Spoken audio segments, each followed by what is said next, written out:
Сәлем қыздар, неге менің жолдасым осы шоколадты синабонды күнде сұрайды деп ойлайсыздар? Сіздердің де жолдастарыңыз тәттіге құмар ма? Жалпы булочки нан ұқсап қатып қалмай, дүкендегідей жұмсақ болу үшін не істеу керек? Барлығын осы видеода айтатын боламын.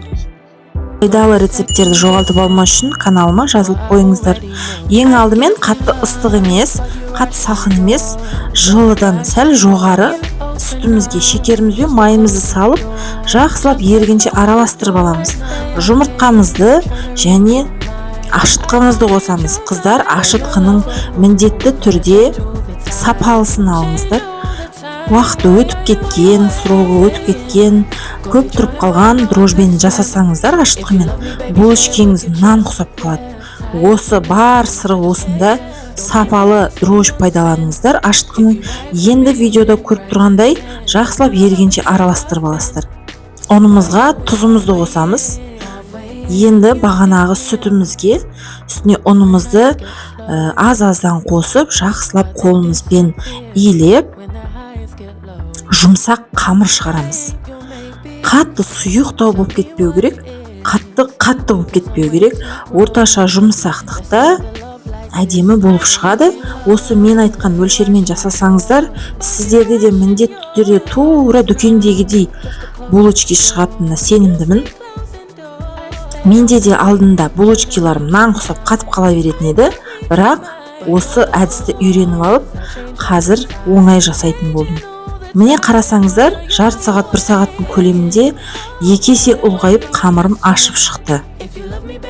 Енді осы қамырымды 2-ге бөліп алдым.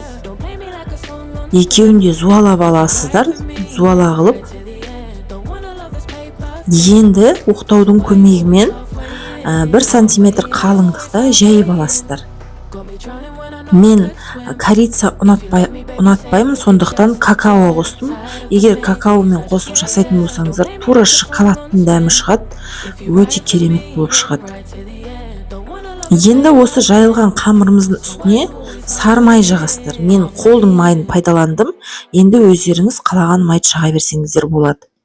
Осының үстіне какаомыз бен қантымызды араластырып алдық.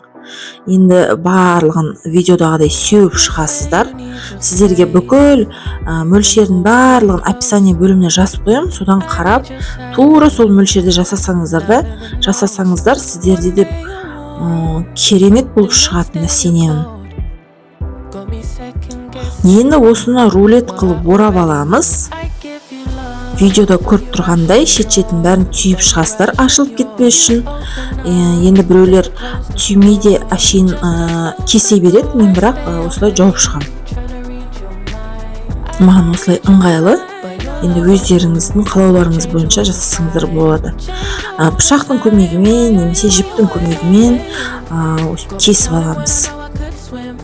Менде осы рецептпен 26 штук булочки шықты, енді үлкендігіне байланысты. Міне енді осы тұрысынан жарты сағатқа бетін жауып қойыңыздар. Осыны міндетті түрде жасаңыздаршы, 2 есе болып булочкамыз қайттан көтеріледі.